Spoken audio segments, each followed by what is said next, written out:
책을 말하다 평택충룸 정호영의 실전기법 29 8주차 강의 진행을 맡은 박미라입니다. 지난 시간에는 매매 패턴은 어떤 것이 있는지 그리고 매매 시간대에 대한 대응 방법에 대해서 집중적으로 배워봤는데요. 오늘은 또 어떤 강의 해주실지 기대가 큽니다. 평택충룸 정호영 대표님 소개해드리죠. 안녕하세요. 네, 안녕하세요. 예, 바로 8주차 오늘의 강의 내용부터 화면으로 만나보겠습니다.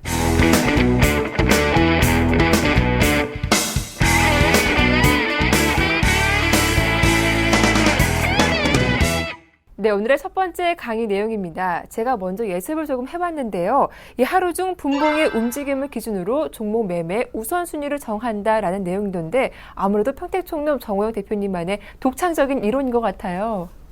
네, 사실 책 내용 전부 다 독창적이죠. 왜 그러냐면 네. 저는 어떤 책도 본 적이 없어요. 그래서 이제 정말로 제가 책 처음부터 끝까지 쓰면서 그동안 경험했던 것만 다 적어놨던 건데요. 아마 이것도 여러분들이 참고하시면 분명히 도움이 되실 겁니다. 그래서 말씀드리겠는데요. 등락에 따른 매매 우선 종목이 뭐냐면요. 이제 1순위, 2순위, 3순위가 있습니다. 그런데 이건 뭘 나타내 주냐면요. 예를 들어서 이제 하루 중에 그 어떤 폭이 있지 않습니까? 고점, 저점. 그러면 예를 들어서 똑같이 예를 들어서 이제 고점 대비 저점이 한 9%가 빠졌다. 이랬을 때 어떤 걸 먼저 잡냐는 거예요. 예를 들어서 뭐 그런 게 있지 않습니까? 무조건 저점 매수가 좋다는 건 다 아시잖아요. 그죠? 현물에서 저점 매수는 기본 아닙니까? 그런데 예를 들어서 이제 어떤 세 종목이 있어요. 그런데 똑같이 고점 대비 저점까지가 9%가 빠졌습니다. 예를 들어서. 그러면 어떤 걸 먼저 잡냐는 거예요. 이게 제가 이제 정확하게 데이터로 내보진 않았지만 오랜 경험상 제가 터득한 겁니다. 그래서 여러분들이 이건 정말 참고가 되실 것 같은 게 특히 직장인들도 그렇지만 전업 투자자분들은 정말 유용하게 쓰실 것 같아요. 이거는 어떤 그 차트에서 분봉에서 저점 잡고 이런 측면보다는 효율성 측면이거든요. 결국은 뭡니까? 이제 합리적인 매매를 하기 위해서는 합리적인 분석을 해야 되고 그 합리적인 분석을 하기 위해서는 얼마나 더 효율적으로 이제 접근해야 되냐 이 방식인데요. 자, 간단합니다.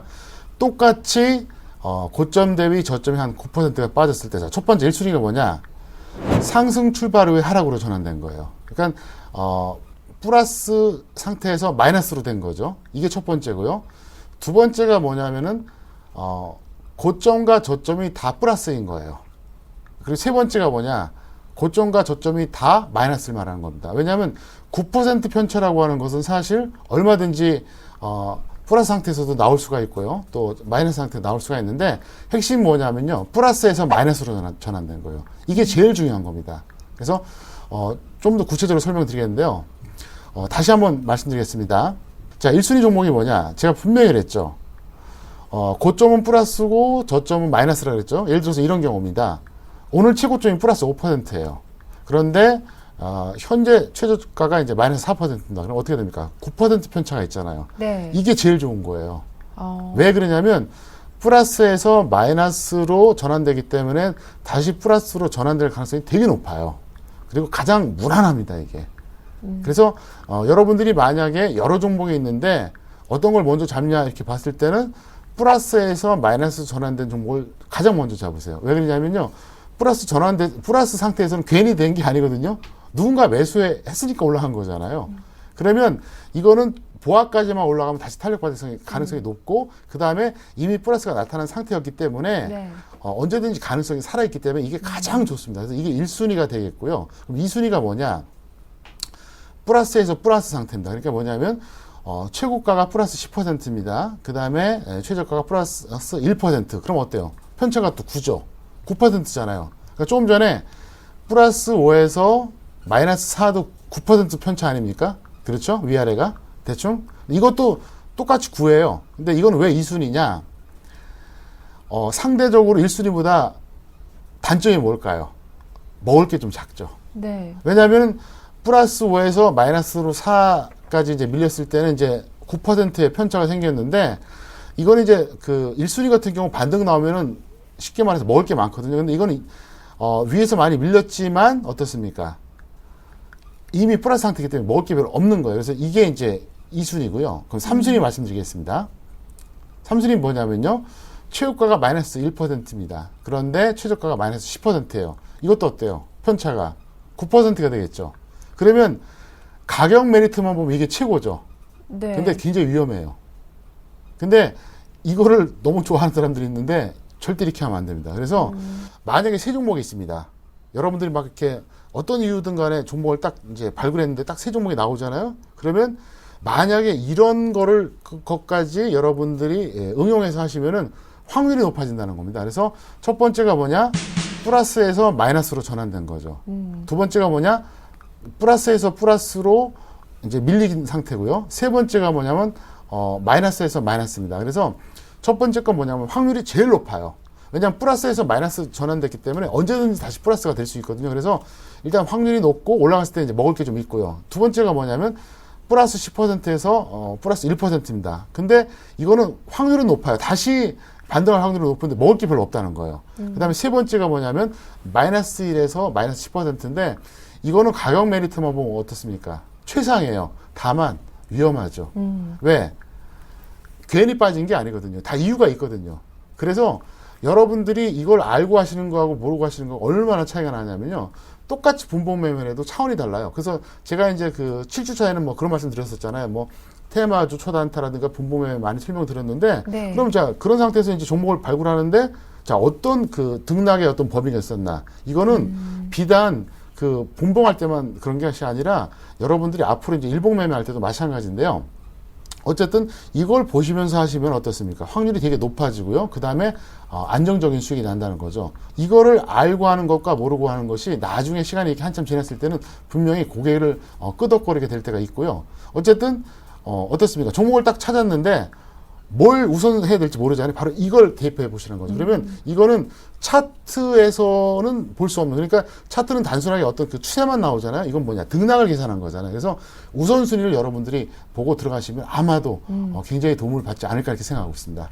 네, 대표님 그렇다면 공략하고자 하는 종목이 여러 개 있을 때는 하루 중에 분봉의 움직임을 파악해서 종목의 우선순위를 정하면 된다 이런 말씀이신 건가요? 네, 그렇죠. 네. 그래서 그 예를 들어서 이제 뭐 한 종목이라 그러면 선택할 게 없는데 네. 예를 들어서 이제 세 종목이 나왔습니다. 어떻게 찾다 보니까 그러면은 이제 1순위가 플러스에서 마이너스 전환된 거, 2순위가 플러스에서 플러스로 조정받은 거, 3순위가 마이너스에서 마이너스 조정받은 거. 그래서 예를 들어서 뭐 각각 세 종목이 다 그런 식으로 1, 2, 3다. 그러면 1순위를 당연히 해야겠죠. 근데 만약에 1순위가 또 예를 들어서 대부분 다 그렇다 그러면 아무래도 낙폭이 더 큰 걸 잡으면 되겠고요. 그래서 그런 식으로 하시면은 뭐 무리가 없을 것 같습니다.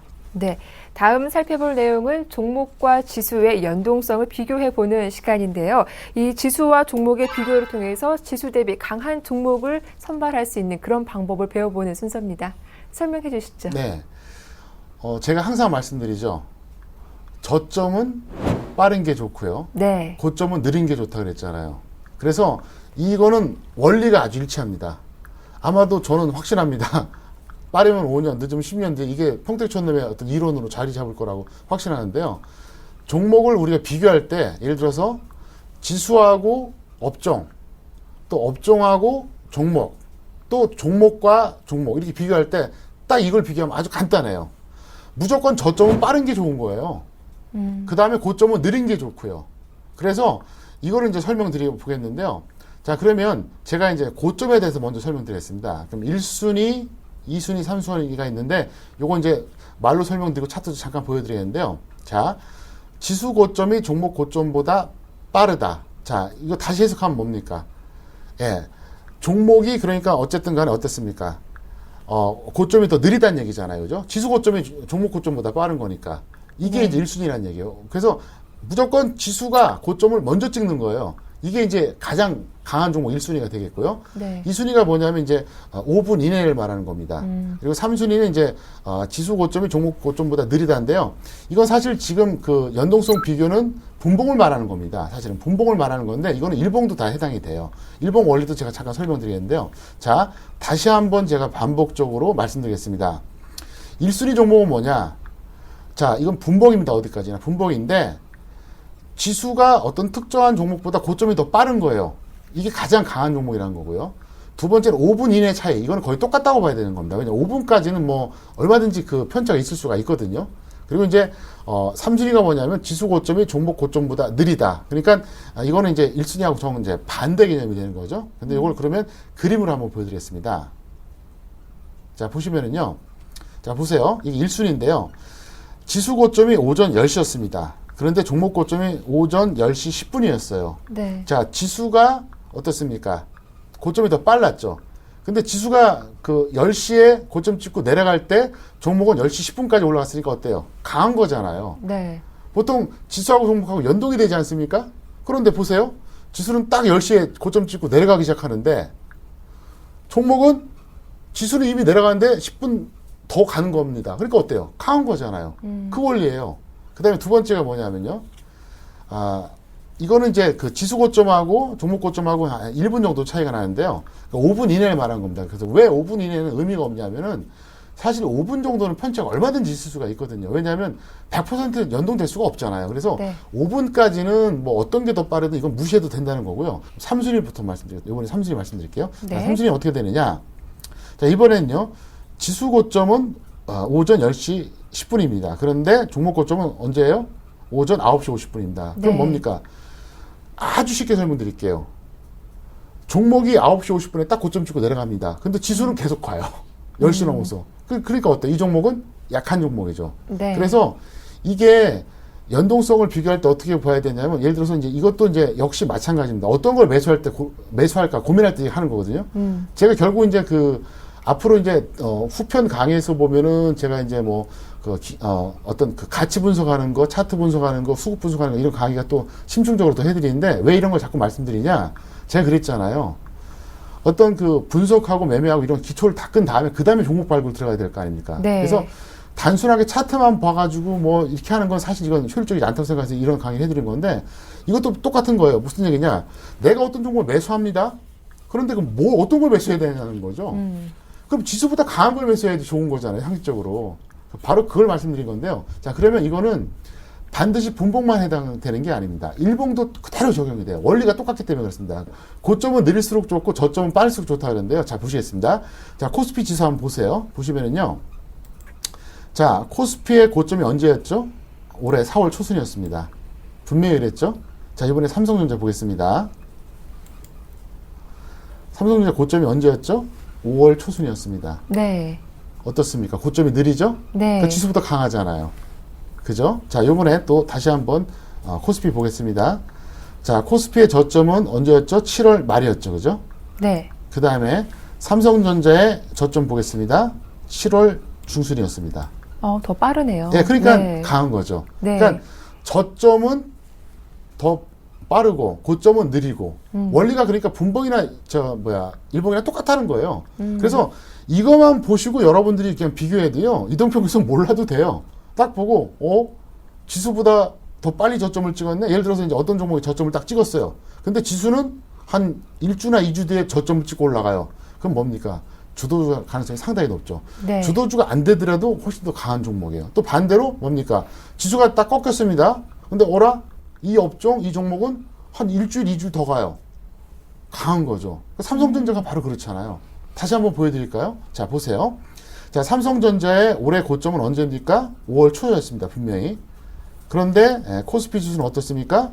4월 초였습니다. 한 달이나 더 간 거예요. 괜히 주도주가 아니라는 거죠. 또 이번에 보시면은요. 자, 삼성전자의 저점은 7월 중순이었습니다. 정확하게 7월 10일이었거든요. 그런데 지수 한번 볼까요? 7월 말이었습니다. 저점이 빠르잖아요. 그러니까 무슨 얘기냐? 삼성전자는 7월 중순에 저점을 찍고 이제 서서히 올라가는데 지수는 한 번 더 내려왔다가 7월 말에 저점 찍고 올라가니까 어때요? 당연히 강한 거잖아요. 그래서 이 원리는 알고 보면은 분봉이나 일봉이나 똑같다는 거죠. 그래서 여러분들이 종목을 발굴하실 때 특히 우량주 좋아하시는 분들요. 이렇게 하세요. 보통 이제 그 업종 대표주들이 있고 시가총액 상위 종목들 있잖아요. 그럼 차트 딱 보시면서 날짜만 적어 놓으세요. 코스피가 고점 날짜가 몇 월 며칠. 그 다음에 저점 날짜가 몇 월 며칠. 그러면 딱 비교가 되잖아요. 그거만 딱 비교해서 해도요. 아주 쉽습니다. 왜? 그게 우연이 아니거든요. 괜히 그런 게 아니에요. 수급이 뒷받침되니까 그런 거거든요. 그래서 그것만 딱 비교해갖고 무조건 지수보다 어떤 업종, 어떤 종목이 저점을 빨리 찍었나 이걸 보시면 된다는 얘기예요. 그래서 업종 같은 경우는 뭡니까? 업종 지수죠. 종목은 뭡니까? 대형주들 이제 여러 개 세팅하는 걸로 비교하면 될 거 아닙니까? 그래서 딱 그것만 갖고 매매해도요, 굉장히 효율적이라는 거죠. 굉장히 합리적이라는 거예요. 그래서 어쨌든 이 이론이라든가 이런 기법은 여러분들이 앞으로 종목을 발굴할 때 어떤 매매 선택을 할 때 항상 체크하시고 이제 그대로 활용해 주시길 바라겠고요. 이거는 사실 기초입니다. 사실 네. 이거를 책에서 처음 본다고 했던 분들이 되게 많았어요. 저한테 이제 문의 온 분들이. 왜 그러냐? 아까도 말씀드렸지만 저는 남의 책을 본 적이 없어요. 100% 제가 쓴 거거든요. 네. 그러다 보니까 이제 처음 보는 경우가 많은데 이거는 기초고 여기다가 좀 심하게 표현하자면은 3단계, 4단계 분석이 또 들어가 버린다. 이렇게 되면은요, 뭐가 높아지겠습니까? 확률이 높아진다는 거죠. 결국 아무리 좋은 기법, 아무리 좋은 분석도요, 100%짜리는 없어요. 다만 어떤 작업을 하느냐, 확률을 높이는 작업을 하는 거죠. 그래서 일단 그런 차원에서 제가 설명을 좀 드렸습니다. 네, 이렇게 지수와 종목을 비교해서 지수 대비 강한 종목을 찾는 방법 살펴봤는데요. 이번엔 좀 저점을 가지고 비교하는 방법 들어보도록 하겠습니다. 지금까지 고점을 살펴봤는데 말이죠. 네, 네. 정반대 개념이죠. 그러니까. 네. 정반대 개념인데, 자, 이건 뭐냐면요. 1순위는 뭐냐. 지수 저점이 종목 저점보다 느리다. 그러니까 종목의 저점이 더 빠르다는 얘기잖아요. 반대로 해석하면은. 이걸 사람들이 좀 헷갈리는데, 네. 1순위가 그거고, 2순위가 뭐냐. 이제 5분 이내에 차이가 있다. 그럼 뭐 이건 큰 차이가 없어요. 3순위 뭐냐면, 지수 저점이 종목 저점보다 빠르다. 요건 이제 제일 약한 거죠. 그래서 이것도 역시 이제 분봉의 원리입니다. 그래서, 똑같아요. 아까 그 고점 말했던 거하고 정 반대로 생각하면 됩니다. 근데 요거를, 잘 판단하셔야 되는데, 그냥 머릿속에 이것만 넣어두세요. 간단합니다. 저점은 빠른 게 좋고 고점은 느린 게 좋다. 이것만 생각하면 되거든요. 근데 요거는 이제 제가 다시 한번 이제 그 그림으로 한번 보여드리겠습니다. 자, 보시면은요. 자, 1순위에 해당하는 게 뭔지 보시겠습니다. 자, 지수 저점은 언제였죠? 오전 10시입니다. 근데 종목 저점은 어떻게 됩니까? 오전 9시 50분. 자, 저점이 더 빨랐죠. 네. 자, 이건 뭘 의미해 주느냐? 자, 보세요. 어떤 종목은 9시 50분에 딱 저점 찍고 그 다음부터 서서히 올라갑니다. 어쨌든 저점 찍고 더 이상 안 빠져요. 그럼 그게 저점이잖아요. 그런데 지수는 9시 50분 이후에도 계속 내려가는 거예요. 네. 당연히 뭡니까? 강한 종목이잖아요. 아까 삼성전자하고 그 비교했을 때 그 똑같잖아요. 그러니까 삼성전자가 작년에 8월 중순에 저점이었거든요. 근데 지수는 9월 말이었어요. 그러니까 어떻습니까? 한 달 반 정도 차이가 나는 거죠. 그러니까 누가 봐도 그건 주도주잖아요. 그래서 여러분들께 제가 말씀드리고 싶은 것이 일봉 매매할 때는 간단하게 일봉 차트 보면서 그 업종 대표주하고 지수 비교하면 되겠고요. 그 다음에 분봉 매매할 때는 바로 분봉 차트 보고 하면 되는 거예요. 그래서 이거를 왜 하느냐? 결국 주가라고 하는 것이 고점 저점의 시간대가 이렇게 중요하다는 거예요. 아마 별로 인식을 안 하셨을 겁니다. 왜 중요하냐? 우연이 없거든요. 무슨 얘기냐면, 자, 지수는 1번 같은 경우 어떻습니까? 10시에 저점을 찍었습니다. 근데 종목은 9시 50분입니다. 무슨 얘기냐? 네. 지수가 저점까지 찍을 때까지 기다리기도 전에 급해서 매수하는 세력이 더 강하게 들어왔다는 거죠. 그러니까 9시 50분이잖아요. 그거고요. 그 다음에 2순위 보겠습니다. 2순위 보시면 어떻습니까? 2순위는 이제 약 1분 차이 나는데 역시 큰 의미가 없어요. 그래서 아주 간단합니다. 이렇게 생각하시면 돼요. 무조건 5분 이내에서 그 고점 저점 시간대에 있는 거는 의미를 두지 마세요. 왜냐하면 어떻게 모든 종목이 지수하고 연동이 되겠습니까? 그죠? 그래서 예를 들어서 이제 고점이든 저점이든 지수하고 5분 이내에서 뭐 고점 저점의 어떤 속도가 차이가 난다. 이건 무시하시기 바랍니다. 그래서 2순위가 되겠고요. 가장 약한 게 뭐냐? 3순위입니다. 자, 이거는요. 지수 저점은 오전 10시입니다. 그런데 종목 저점은 오전 10시 10분이에요. 자, 지수는 말입니다. 딱 10시에 저점 찍었어요. 그리고 계속 올라가요. 어쨌든. 조금씩 올라가도 계속 올라가요. 근데 종목은 10시 이후에도 계속 더 빠진 거죠. 어때요? 당연히. 약한 거죠. 그래서 네. 이것도 똑같은 원리예요. 그래서 고점하고 저점하고 이걸 왜 잘 보셔야 되느냐? 계속 머리에 넣어두세요. 제가 반복적으로 말씀드립니다. 제가 이제 교사 출신이다 보니까 자꾸 반복을 많이 하는데 반복할 수밖에 없는 게 중요하기 때문에 그렇습니다. 무조건 저점은 빠른 게 좋고 고점은 느린 게 좋습니다. 이것만 여러분들이 딱 그 머릿속에 두셔도요. 이번 그 8주차 강의는 완성되는 거예요, 사실.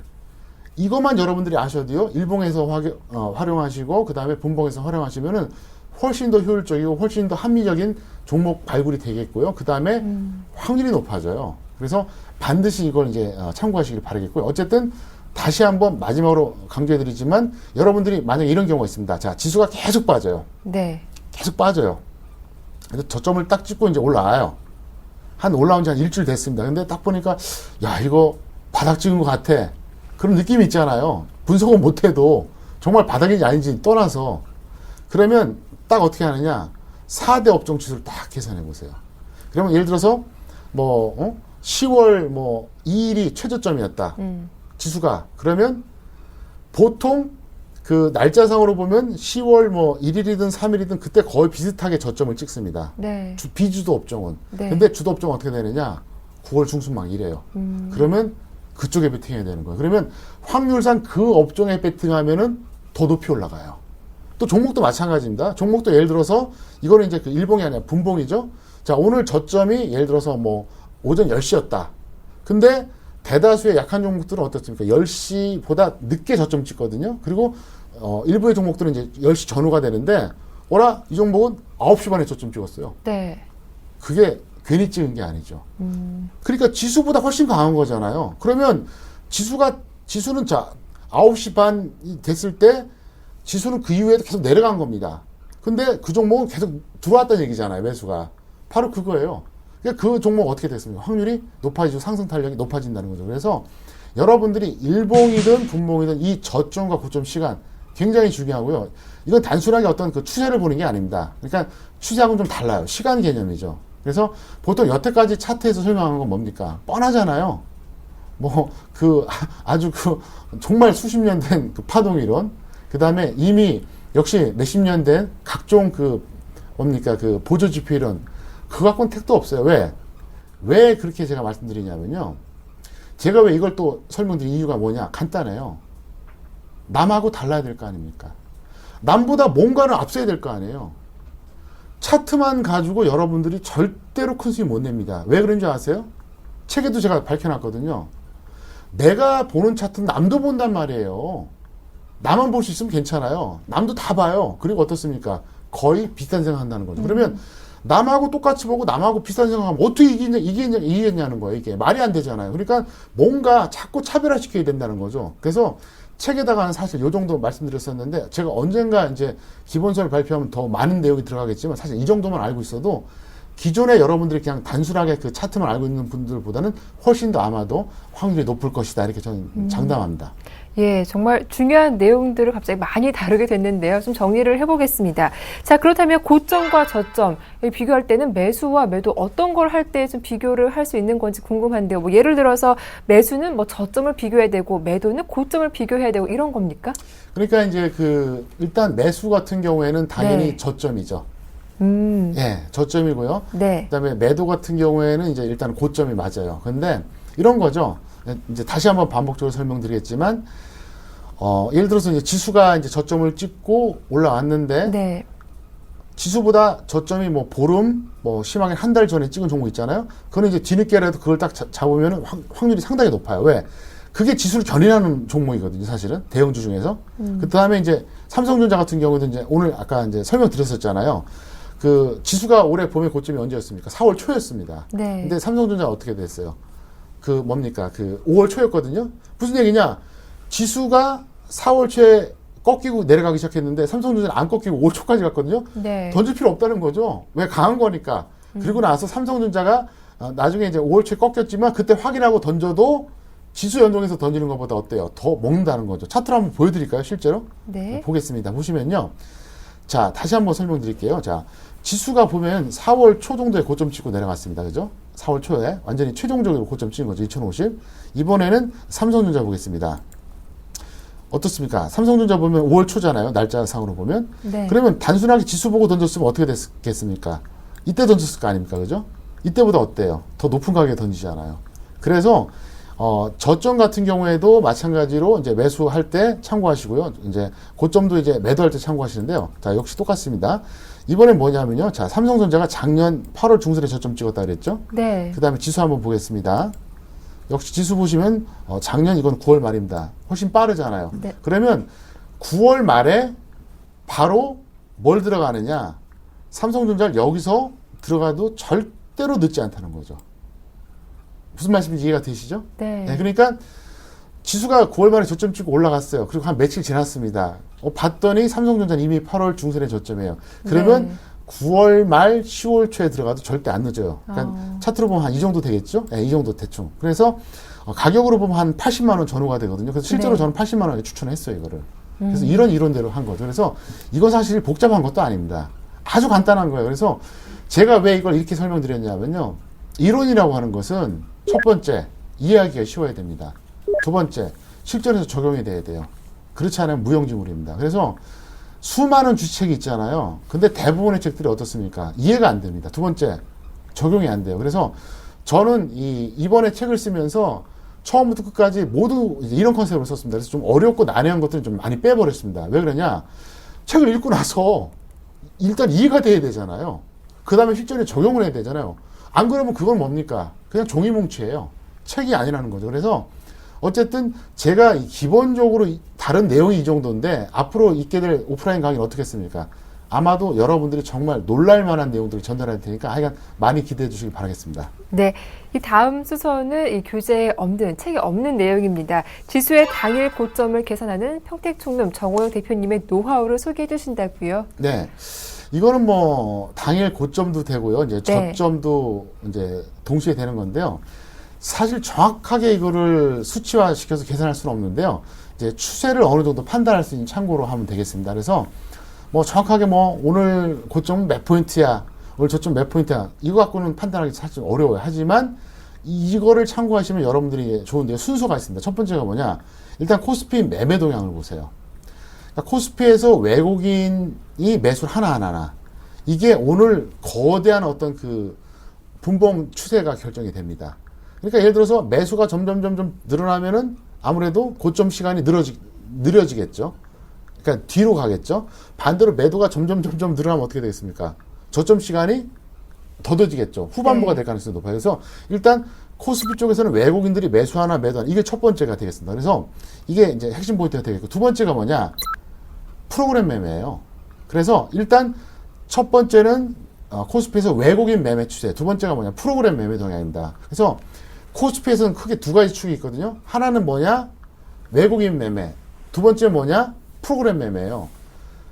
외국인도 매수하고 프로그램도 매수하는 트렌드다. 이러면 끝까지 갈 수도 있어요. 정말 종가가 고가될 가능성이 있어요. 반대로 외국인도 매도하고 프로그램도 매도한다고 그럼 어떻게 되겠습니까? 종가가 저가될 가능성이 있습니다. 그래서 일단 코스피에서 그러니까 외국인하고 프로그램하고 둘 다 매도하는지 둘 다 매수하는지 하나는 매수 매도 이렇게 엇갈리는지 이거를 봐야 된다는 거예요. 이걸 보면은 추세가 보인다는 얘기거든요. 이게 첫 번째. 네. 두 번째가 뭐냐?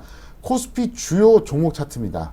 주요 종목이 뭐냐면 바로 대표적인 이제 시가총액 상위 종목인데요. 보통 10개를 보거든요. 탑 10 종목들의 그 종목 차트를 보시겠는데 이건 어떻게 보느냐? 간단해요.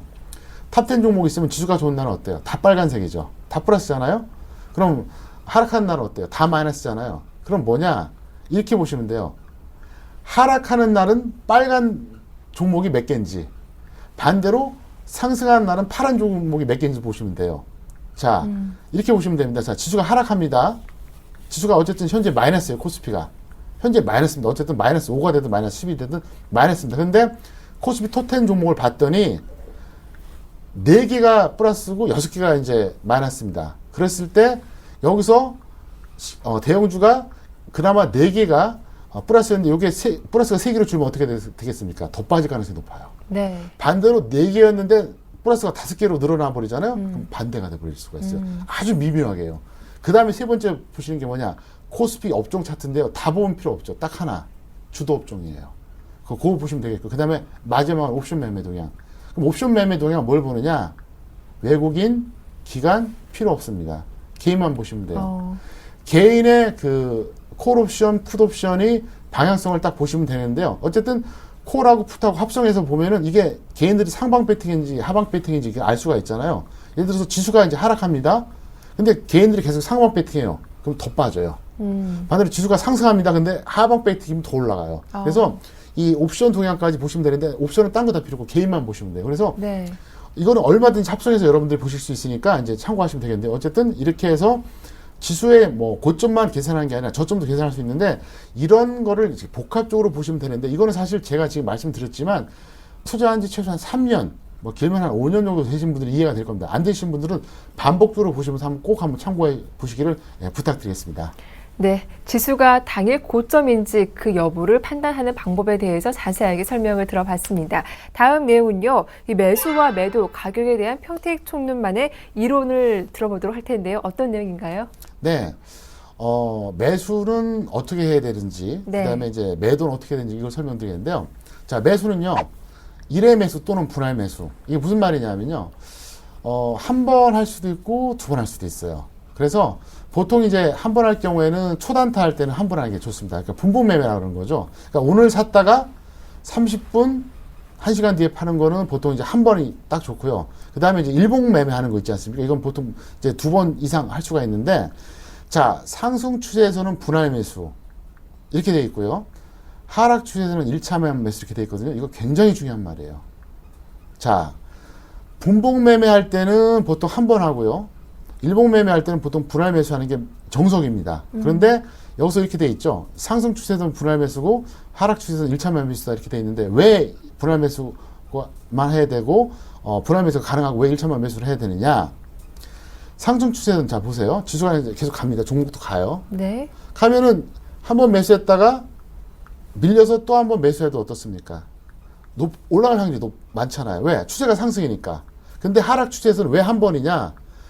계속 내려가는 종목이다 보니까 확률상으로 두 번 매수했을 때 손실 볼 확률이 높거든요. 그럼 이걸 바로 뭐라고 표현하냐? 세 글자로 물타기가 바로 이거예요. 그러니까 분할 매수하고 물타기를 여러분들이 구분을 못 하거든요. 그걸 설명드릴게요. 분할 매수는 상승 추세형의 종목을 두 번 매수하는 게 분할 매수입니다. 반대로 물타기는 뭐냐 하면요. 하락 추세형의 종목을 두 번 매수하는 게 바로 물타기예요. 자, 여러분 생각해 보세요. 지금부터 한 달 뒤에 한번 주가를 한번 우리가 가정해 봅시다. 자, 추세가 계속 상승형은 어때요? 1차 매수했는데 바로 갈 수도 있지만 좀 더 밀릴 수도 있잖아요.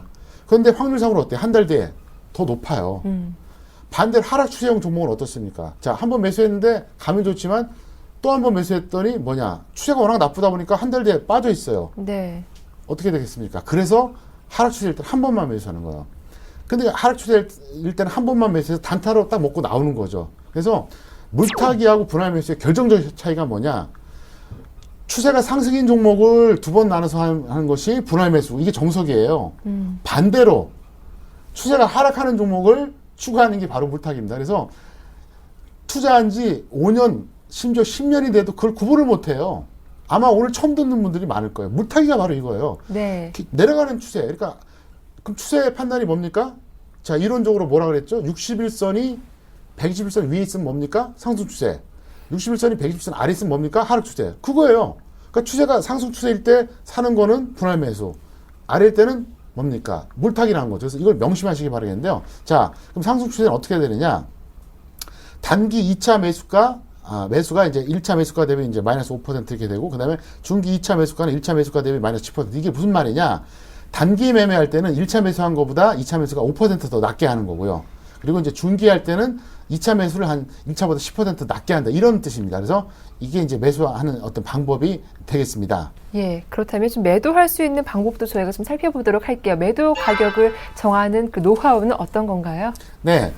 그 매도는요, 네. 수익 매도하고 이제 손실 매도 두 가지가 있거든요. 그래서 네. 이거 반드시 엄수해 주셔야 되는데요. 자, 우리가 어떤 종목을 매수했습니다. 근데 수익 보고 매도할 수도 있고, 손실 보고 매도할 수도 있잖아요. 자, 그러면 이렇게 해주세요. 수익 매도할 때는 한 번에 다 해도 됩니다. 뭐 아니면 분할 매도해도 돼요. 왜? 수익 났으니까. 네. 상관없어요. 예를 들어서, 이런 경우가 있습니다. 차트를 봤을 때, 누가 봐도 말도 안 될 정도로 막 폭등할 때가 있거든요. 너무나도 급등할 때. 그럴 때는 한 번에 다 잘라줘도 됩니다. 그게 아니라 서서히 올라가는 패턴들이 있잖아요. 그럴 때는 한 번 매도하고 나중에 더 올라가면 또 매도하면 돼요. 그래서 이렇게 하시면 돼요. 예를 들어서 어떤 종목을 잡았습니다. 10,000원에 잡았어요. 근데 11,500원까지는 서서히 가다가 어느 날 갑자기 상한가 가면서 13,000원까지 그냥 급등해 버렸어요.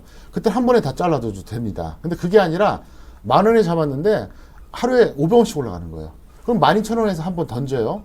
그리고 나서 그럼 나머지 한 반이 있지 않습니까? 반은 13,000원에서 던질 수도 있고 11,000원에 던질 수도 있고 상관없다는 거죠. 그래서 그렇게 해주면 되겠고요.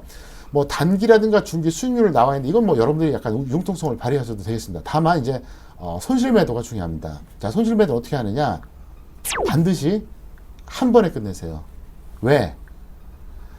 매도를요, 그것도 손실 매도를 두 번에 하기가 정말 어렵습니다. 이거는 실전을 해보신 분들은 알아요. 이게요, 한 번에 탁 끝내버리면 가슴이 좀 아프지만 잊어버리고 이 종목을 다시 저점에서 잡든 다른 걸로 갈아타는 이게 마음이 결정이 되거든요. 근데 한 3분의 1 매도합니다. 그럼 아직 더 많이 남아있잖아요? 그럼 또 질질질 끌려가요. 또 매도하고. 그러면 이거 매도가 안 돼요. 그러다가 보면 마이너스 50까지 가는 거예요. 그래서 핵심 포인트가 뭐냐? 수익 매도는 한 번에 하든 두 번에 하든 상관이 없다. 다만 손실 매도는 반드시 한 번에 끝내라 이겁니다. 그리고 손주가 라인은 어떻게 되느냐? 단기하고 중기가 있는데요. 상승 네. 추세에서는 마이너스 10%, 하락 추세에서는 마이너스 5%. 이거 굉장히 중요합니다. 왜 중요한지 아십니까? 이게 달라요. 그러니까 추천주가 전 드려도 이게 있습니다. 이렇게 상승 추세형의 종목은 손주가를 마이너스 10으로 봐요. 네. 근데 하락 추세형은 5로 봅니다. 왜? 자, 종목이 상승 추세형의 종목은요, 마이너스 7까지 빠졌지만 확률이 어때요? 올라갈 확률이 높죠. 그러니까 마이너스 10까지 한번 기다려 보자는 거예요. 근데 하락 추세형의 종목은 어떻습니까? 확률이 낮으니까 5%만 빠지면 바로 잘라주자는 거죠. 굉장히 중요한 겁니다. 그래서 이게 왜 중요하냐? 보통의 사람들은 어떻게 하느냐? 자, 매수를 했습니다. 손주가가 똑같아요. 항상 똑같아요. 이게 아니라는 거죠. 추세가 상승이면 손주가를 어떻게 약간 넓게, 추세가 하락이면 손주가 약간 낮게 하자는 거죠. 왜? 확률이 떨어지니까. 굉장히 중요한 겁니다. 그래서 왜 이걸 대입해야 되느냐? 상승 추세형의 종목들은 똑같이 5% 적용했을 때는 좀 5% 살짝 깼다가 결국 가는 경우가 많거든요. 억울하잖아요. 네. 그래서 바로 그거고요. 중기도 마찬가지입니다. 상승 추세일 때는 20%까지 보세요. 하락 추세일 때는 10%에서 딱 끊어버려야 된다. 그래서 보통 여러분들이 그 어떤 종목을 매수하면은 무조건 손절가가 동일해요. 이거 아니에요. 이거들 해주시기 바랍니다. 그래서 이걸 적용해서 하면 훨씬 더 효율적이라는 거죠. 그래서 하락 추세는 또 어떻게 해야 되느냐? 아주 빡빡하게 잡아야 됩니다. 왜? 하락 추세에서 만약에 나는 손절을 단기도 한 10% 잡을 거야. 중기도 한 20% 잡을 거야. 이렇게 되면 어떻게 됩니까? 손실이 엄청나게 커진다는 거죠. 그래서 이걸 명심해 주시길 바라겠습니다. 네, 자, 오늘도 정말 많은 내용들 들어봤는데요. 오늘 강의 중에서 가장 중요한 핵심 포인트 다시 한번 정리해 주시죠. 네, 하루 중 종목의 등락에 따른 이제 매매 우선순위가 다르다 해서 말씀드렸겠는데요. 이제 첫 번째가 뭐냐면 이제 플러스에서 마이너스로 전환된 거, 두 번째가 플러스에서 플러스 상태로 이제 좀 조정받은 거, 세 번째가 하루 종일 마이너스인데 이제 많이 밀린 건데요. 어쨌든 핵심 포인트는 뭐냐? 플러스에서 플러스 혹은 마이너스에서 마이너스로 이제 조정받은 게 아니라 플러스에서 마이너스로 조정받은 거죠. 이게 이제 핵심 포인트라는 거고요. 그 다음에 이제 지수와 종목의 고점과 저점을 비교해서 우선순위를 결정한다는 것인데요. 다시 한번 강조하겠습니다. 무조건 저점은 빠른 게 좋고요. 고점은 느린 게 좋다. 이렇게 설명드렸고요. 그 다음에 분할 매수와 물타기는 엄연히 다르다. 분할 매수는 상승 추세형일 때 나눠서 매수하는 게 분할 매수고요. 물타기는 하락 추세일 때 들어가는 거죠. 그게 바로 물타기라는 거죠. 그래서 여러분들은 지금 매매를 하면서 내가 과연 분할 매수를 하고 있는지 물타기를 하고 있는지 반드시 명심해 주시기 바라겠고요. 그 다음에 매도할 때 수익 매도는 두 번에 나눠서 해도 되고 한 번 해도 된다. 아무 상관이 없다. 다만 손실 매도는 어떤 경우든 딱 한 번에 끝내야 된다. 이유가 뭐냐? 실질적으로 이거를 두 번, 세 번에 나눠서 손절하게 되면요, 못한다는 얘기예요. 그래서 그렇습니다. 그래서 반드시 이걸 여러분들이 명심해 주시길 바라겠습니다.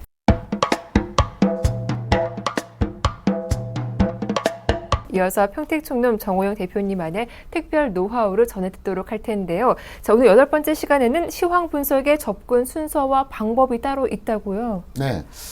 이건 제가 하는 방식입니다. 그래서, 네. 저는 이제 최근에는 이제 단기 고점은 적중을 했었다가 이제 어떤 변수가 있어서 이제 약간 좀 빗나갔는데요. 저를 뭐 짧게는 6개월, 길게는 한 5년 정도 보신 분들은 아실 겁니다. 제가 시황 적중률이 절대 떨어진 사람이 아니거든요. 근데, 틀린 적도 있어요. 근데 여태까지 한 12년 정도로 보면 한 80%는 적중했습니다. 사실 시황을 80% 적중한다는 건 쉬운 거 아닙니다. 근데 이 시황이 뭐냐? 바로 중기 시황을 말하는 거예요. 근데 어떤 방법으로 하는지 제가 설명을 드리겠습니다. 제 방법이 정답이라고 감히 말씀드릴 수는 없습니다. 하지만 저는 이렇게 했으니까 여러분도 한번 참고해 보시면서 한번 잘 좀 한번 분석을 해보자 이렇게 설명드리겠는데요. 첫 번째가 뭐냐? 저는 상승과 하락의 모든 요소를 다 정리합니다. 보통 한 15가지에서 20가지 정도 됩니다. 그래서 지수가 상승하는 요인들이 있지 않습니까? 또 하락하는 요인들. 그래서 이건 현재 시점이에요. 현재 시점에서 어떤 요인들로 상승하는지 하락하는지 다 합치면 거의 15가지에서 20가지가 됩니다. 그래서 쭉 한번 정리를 먼저 해요. 그 다음에 두 번째가 뭐냐면요. 등락 요소 중에서 핵심만 주관적으로 압축합니다. 자, 그러면 어떤 걸 압축해야 되냐? 이게 중요한데요. 하락할 때하고 상승할 때하고 다르겠죠. 자, 지금 만약에 상승한다. 만약에 하락한다. 그러면 예를 들어서 이제 그 7월 말이었습니다. 제가 이제 7월 말에 그 시청자 여러분께 뭐라고 말씀드렸었냐면 현재 지수가 빠지는 건 두 가지 이유가 있다. 첫 번째, 외국인의 선물 매도. 두 번째, 삼성전자의 공매도. 두 개 때문에 빠지는 거다. 그래서 두 개 중에 하나만 해결이 돼도 일단 더 이상 빠지진 않을 것이다. 둘 다 해소가 되면 어떻게 된다? 반등할 거다 그랬죠? 그걸 분명히 제가 얘기했습니다. 제가 그 아침 방송, 그러니까 오전 8시 25분에 했던 방송 내용을 여러분들이 7월 말 걸 한번 VOD로 보세요. 거의 지나칠 정도로 강조했거든요. 그래서 바로 그런 식이에요. 그러니까 하락하고 있을 때는 왜 하락하고 있는지 그걸 압축하라는 거죠. 또 상승할 때 왜 상승하는지. 그럼 지금 같은 경우 뭐가 될까요? 지금 이제 시점이 나중에 녹화 보실 분들 대비해서 말씀드리겠는데요. 지금 이제 시점으로 본다 그러면 대충 이제 9월 말 정도가 되겠는데요.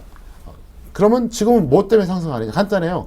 코스피에서 외국인 매수하고 그 다음에 프로그램 매수 때문에 상승하는 거거든요. 그러면 뭡니까? 네. 둘 중에 하나만 매도가 나오면 어떻게 될까요? 상승은 더 이상 안 하겠죠. 둘 다 매도가 나오면 어떻게 될까요? 빠지는 거잖아요. 그래서 첫 번째 뭐냐? 상승하는 요소, 하락하는 요소를 다 정리를 해요. 종류가 정말 많아요. 이게 여러분들 생각에 얼핏 생각하면 코스피 매매 동향 보면 되는 거 아니야? 천만의 말씀이에요.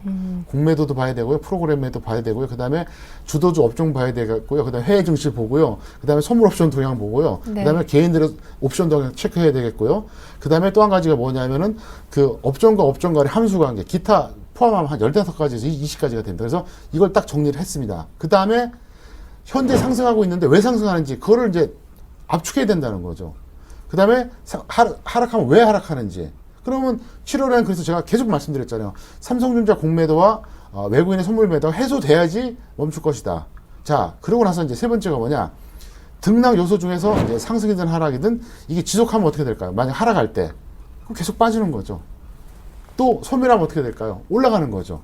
왜? 하락 요인이 제거가 되는 거니까. 또 갑자기 또 생성되는 수도 있어요. 그러니까 없던 요소가 플러스가 되는 거죠. 네. 예를 들어서 안 그래도 한 두 가지 요소 때문에 하락하는데 설상가상이 돼버리는 거예요. 그럼 또 생성이 되는 거거든요. 그래서 간단해요. 시황을 보는 게 이런 식으로 여러분들이 봐야 되는 거예요. 그러니까 이거는 모든 게 다 포함된 거예요. 여기에는 이제 수급이 기본으로 들어가겠고요. 업종 동향, 해외 증시, 그 다음에 심리, 차트는요, 요만큼입니다. 저는 차트를 반영하는 비율은 10%밖에 안 됩니다. 분석할 때. 그래서 이거를 아주 복합적으로 창의적으로 판단해갖고 저점을 하고 고점을 결론을 내는 거거든요. 그래서 제가 늘 말씀드리잖아요. 차트는요, 확인은 가능해요.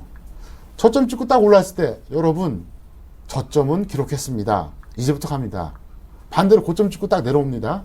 여러분 고점 기록했습니다. 이제부터 내려갈 겁니다. 근데 확인하려면 어떻게 되느냐. 저점에서 100포인트 올라가야 되고 고점에서 100포인트 내려와야 됩니다. 자, 여러분 보세요. 저점에서 100포인트 올라왔을 때 매수가 됩니까? 겁나서 못해요. 왜? 얼마 전까지 반등 났다 꺾인 걸 봤거든요. 반대로 자, 고점에서 100포인트가 내려왔습니다. 매도가 됩니까? 안 돼요. 왜? 얼마 전까지만 해도 100포인트 내려왔다 다시 올라간 걸 봤거든요. 그래서 차트 갖고는요, 절대로 예측이 안 됩니다. 확인만 돼요. 그래서 차트 갖고 시황 분석한다고 하는 것은 이거는 말이 안 되고요. 실제로 서울경제TV에야 뭐 그런 분들이 없겠지만 다른 방송 한번 보세요. 차트로 저보다 더 저점 잘 잡은 사람 없습니다. 저는 모든 시청자들이 분들이 인정하잖아요. 저한테 반문합니다. 도대체 뭐 보고 그 저점을 찍었냐 그런 얘기를 해요. 왜? 아무리 봐도 차트 갖고는 해석이 안 되니까 바로 이런 걸 갖고 판단했다는 거죠. 그래서 여러분들이 시황을 분석할 때 이런 요소를 객관적으로 분석하고 상승했을 때 하락했을 때 뭐 때문에 상승하고 뭐 때문에 하락하는지 이걸 본다는 거죠. 그 다음에 그게 계속 지속이 되면 하락 요인이 지속되면 하락, 상승 요인이 지속되면 상승이에요. 소멸되면 반대가 되는 거고요. 또 새롭게 갑자기 또 나타날 수도 있다는 거죠. 그래서 이거를 복합적으로 판단해서 제가 아까 이제 서두에 그런 말씀드렸죠. 자, 뭐라고 말씀드렸었냐? 아주 간단합니다. 제가 이제 7주차, 8주차에서 계속 이제 좋은 얘기를 해드리고 있는데요. 간단해요. 지수 저점 파악하는 거는 개인들이 마지막으로 손절하는 가격대가 어디냐. 그거 계산하는 거예요. 바로 그겁니다. 그래서 고점도 마찬가지입니다. 제가 봄에 2050이 고점이라고 얘기했었거든요. 그때도 왜 말씀드렸었냐. 개인들이 추격 매수하는 마지막 구간이었어요. 그때 모두가 광분하지 않았습니까? 전부 다 2,400, 2,500 간다. 저만 2,050 간다 그랬어요. 2,050 고점이라고 그랬었어요. 근데 결국 빠졌잖아요. 그래서 마찬가지로 항상 이런 식으로 여러분들이 분석하시면 아마도 분명히 좋은 결과가 되겠고요. 앞으로 있을 오프라인 강의 때 제가 좀 더 주도 면밀하게 전달을 해드리겠습니다. 강의 내용 잘 들었습니다. 요즘 같은 장이 참 시장이 한쪽으로 추세가 안 나오는 혼조 양상이 계속 이어지고 있는데 이런 장세에서 주식 투자하시는 분들께 좀 도움 말씀을 드린다면 어떤 내용이 있을까요? 네. 현재 상황에서는 지수가 상당히 혼조세입니다. 그래서 네. 2000선 조례에서 움직이고 있는데요. 제가 볼 때는 지금 확인 매수밖에 안 됩니다. 정확하게 말하면 지금 해외 증시밖에 볼 게 없어요. 왜냐하면 이제 유럽 호재와 미국 호재가 이제 발표되고 나서 올라가셨는데 지금 어떤 상태냐면은 오르기에는 좀 부담스럽고 네. 내려가기는 좀 아쉬워요. 근데 해외 증시가 아마도 특히 미국 증시가 이제 전고점을 돌파하게 되면은 충분히 이제 반등이 나올 것 같고요. 만약 그게 아니면 이제 조정인데요. 저는 이제 분명한 건 있습니다. 지수가 여기서 올라가도요, 천천히 올라갈 겁니다. 대신 내려가면 급락이 나올 거예요. 왜 그러냐? 현재 제가 보는 해외 증시의 모습은 어떠냐면요. 이미 선반영이 됐다는 거죠. 그래서 선반영이 돼서 3차 양적 완화 발표 이전에 이미 선반영이 됐기 때문에 메리트가 없다는 거예요. 가격 메리트가 없고요. 두 번째가 뭐냐? 실물 경기가 뒷받침되지 않은 상태에서 역사상 최고점을 돌파한다고 하는 것은 이건 어불성설이라는 거고요. 그 다음에 세 번째, 현재 상태에서 어떻게 되겠습니까? 여기서 조금만 위태위태하게 밀려버리면 심리가 완전히 매도 심리가 되는데 왜 그러냐? 더 이상 나올 호재가 없어요. 이미 가장 강력한 호재를 발표했기 때문에 더 이상 나올 호재가 없으니까 지금 어떻게 해주느냐? 그냥 딱 50% 정도 갖고 계시다가 올라가면 확대하고 내려가면 줄이고 이렇게 하시면 뭐 문제가 없을 것 같습니다. 네, 이런 혼조 장세에서는 확인 매매를 하고 또 해외 증시 흐름을 잘 살펴보자라는 당부의 말씀 해주셨습니다. 여러분들도 잘 참고하시길 바라겠습니다. 대표님 오늘 강의도 잘 들었습니다. 고맙습니다. 네, 감사합니다. 네, 오늘 강의 내용에 대해서 궁금하신 점이 있으신 분들은요. 서울경제TV 수익을 말하다 시청자 게시판 또는 www.502.co.kr로 들어오셔서 의견 남겨주시면 되니까요. 많은 참고와 이용 부탁드리겠습니다. 네, 8주차 강의는 여기서 마치겠습니다. 보다 알찬 내용으로 다음 주 이 시간 인사드릴게요. 함께해 주셔서 고맙습니다.